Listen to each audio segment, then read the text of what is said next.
예, 오늘은 주문과 부에 대해서 얘기를 하겠습니다.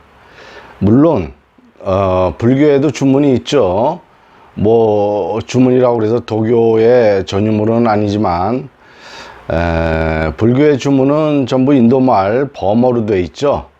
그러나 도교는 중국에서 발생을 해서 전부 한자어로 되어 있습니다.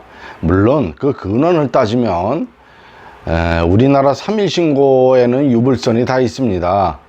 그러니까 그 삼일신고가 도교보다도 먼저 시작이 됐기 때문에 천부경 삼일신고 같은 우리나라 경전들이 중국으로 건너가서 중국에서 발생이 되지 않았나, 네, 그렇게 생각합니다.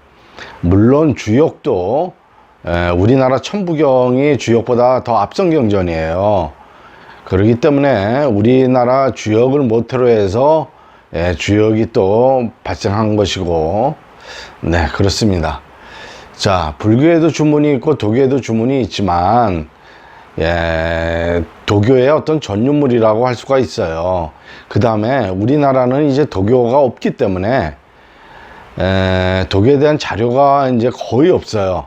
근데 강증산 어른이란 분이 구한말에 나타나셔서 순 도교 쪽에 말씀을 하신 거예요. 어떤 진리를 불교 쪽인 관점에서 얘기한 게 아니고 도교의 관점으로 전부 얘기를 하셨어요.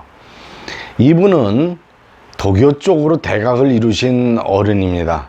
그 다음에 그 후에 강인산 어른이 열반하시고 얼마 안 있다가 원불교를 세운 박중빈 어른이 이제 태어나셨죠. 그분은 불교 쪽으로 대각을 이루신 분이에요. 그러니까 불법의 회상을 서가모니 불법, 서가모니 부처님의 불법이 멸한 지금 말법 시대에 태어나셨는데 그분은 미륵부처님이라고 생각이 들어요. 그러니까 다시 이 엄청나게 변화한 이 인류 사회를 구제하려고 다시 불교의 정법을 펴신 어른이고, 이 강진산 어른은 도교 쪽으로 대각을 이루신 어른입니다. 그러나 불교가 됐든 도교가 됐든 대각을 이루신 어른들이기 때문에 어떤 우열을 얘기한다는 건 있을 수가 없고요. 자, 그렇게 우리나라 도교에 대한 자료가 없는데 이분은 도교 쪽으로 대각을 이루신 어른이기 때문에 도교 쪽의 어떤 얘기를 몇 마디로 간단하게 전부 정의를 말씀 중에 다 내리셨어요. 그래서 저같이 좀 도교를 공부하려는 사람한테는 굉장히 큰 도움이 됐죠. 주문과 부, 이것은 강진산, 지금 제가 하는 얘기는 강진산 어른의 말씀이에요. 주문은 간단하게 말씀하셨어요. 신명을 부르는 소리다. 신명을 청하는 소리다. 그 다음에 부는 제가 부적이라고 안 하고 그냥 부라고 했는데 왜 그러냐면 요새 부적을 하도 세상 사람들이 못되게 써서 미신의 상징물처럼 돼 있죠. 그래서 그런 용어가 싫어서 그냥 부라고 저는 표현을 해요.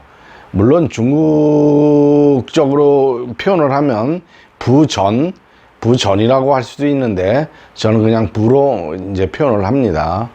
부는 신명께 보내는 글이다. 편지죠. 그러니까 신명을 부르는 소리고 신명께 보내는 편지예요.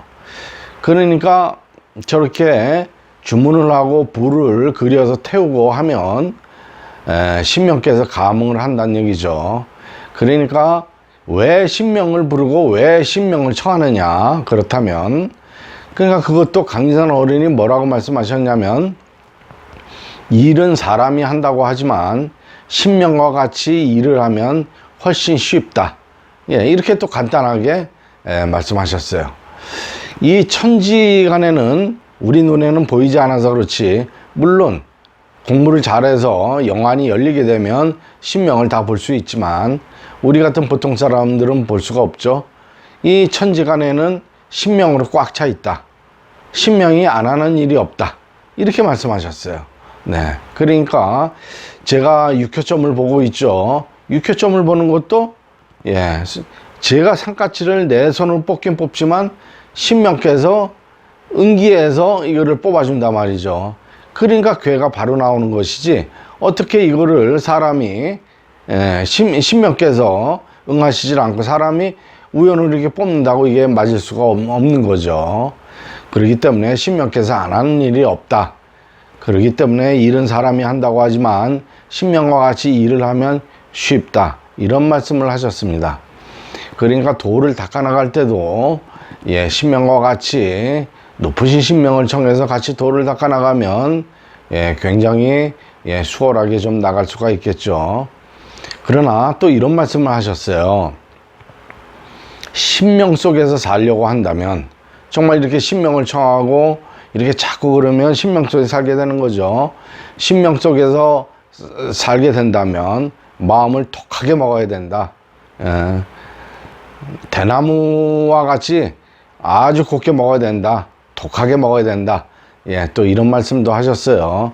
그래서 정말 상식에 어긋나는 짓은 절대 안 하고 그런 마음을 독하게 먹어야 된다라는 말씀을 하셨습니다. 그래서 오늘은 부와 주문과 부에 대해서 간단하게 얘기했습니다.